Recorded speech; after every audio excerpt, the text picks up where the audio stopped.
Shakira ou Madonna? Les deux, elles sont trop vieilles.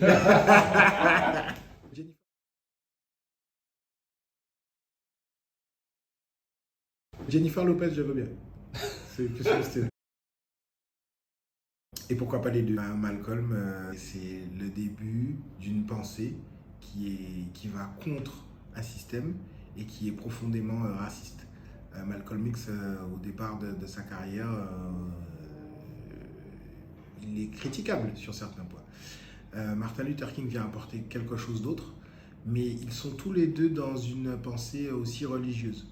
Malcolm en tant que musulman, Martin Luther King en tant que protestant. Et moi, je trouve qu'ils ont tous les deux formé quelque chose qui a donné la pensée noire aux États-Unis. Donc, les deux. Frantz Fanon. Frantz Fanon, parce que Frantz Fanon, pour moi, a à l'international une sorte de reconnaissance qui dépasse toutes nos frontières et qui dépasse même ce qu'on imagine. Et puis parce que Aimé Césaire développe une pensée de la négritude qui vient, elle, s'opposer à tout ce qui est blanc, en fait. Et c'est quand tu descends profondément dans la pensée césarienne que tu comprends que la négritude, ce n'est pas une question de race, c'est d'abord une question de prolétariat et de classe.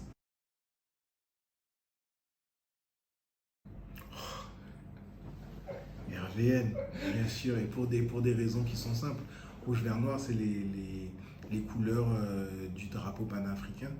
Donc déjà, ça me parle, moi, en tant que descendant d'Africains, mais ça me parle aussi parce que ça rappelle des couleurs comme le vert, c'est pour moi qui est la couleur de l'espoir, le rouge, la couleur du sang et de la terre et de l'appartenance, le noir parce que notre histoire porte un deuil que l'on doit faire, et forcément ces trois couleurs-là me parlent. Et en même temps, je ne suis pas qu'un descendant d'Africain, je suis aussi un descendant d'Amérindien, je suis aussi un descendant de colon, et tout ça m'amène à une résilience, quoi. Donc ouais, Hervé.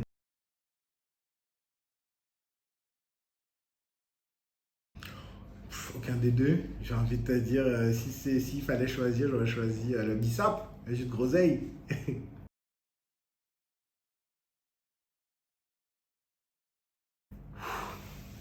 Je suis devenu huissier parce que j'ai décidé de faire un métier où j'allais faire tampon entre des intérêts divergents, entre l'intérêt d'un créancier qui veut récupérer son argent et entre quelqu'un qui est un débiteur, qui doit de l'argent à son créancier mais qui n'arrive pas à le payer.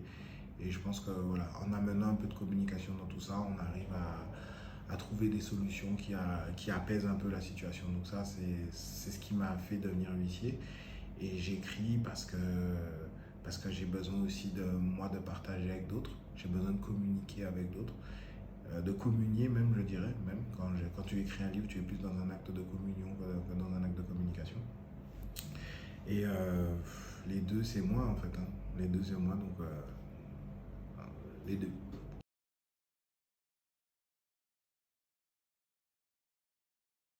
Les deux, les deux, les deux. Et je suis né à Aubervilliers, hein. Je suis né de parents guadeloupéens à Aubervilliers. Je suis rentré en Guadeloupe quand j'avais 7 ans. J'ai grandi là-bas. Donc toute ma vie a commencé en Guadeloupe en fait, plus qu'en Île-de-France.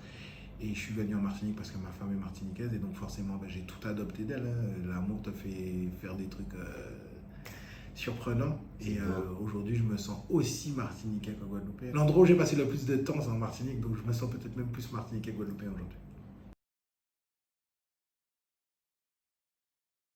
Le 14 janvier, on va être dans un moment génial, un moment de discussion avec Gladys, avec David Obadja. On remercie l'Office culturel du Lamentin parce qu'il faut pouvoir organiser ça. Donc on va passer un bon moment, avoir des good vibes, se dire des choses, se dire certaines vérités. On va se dire des trucs qui sont parfois difficiles à se dire.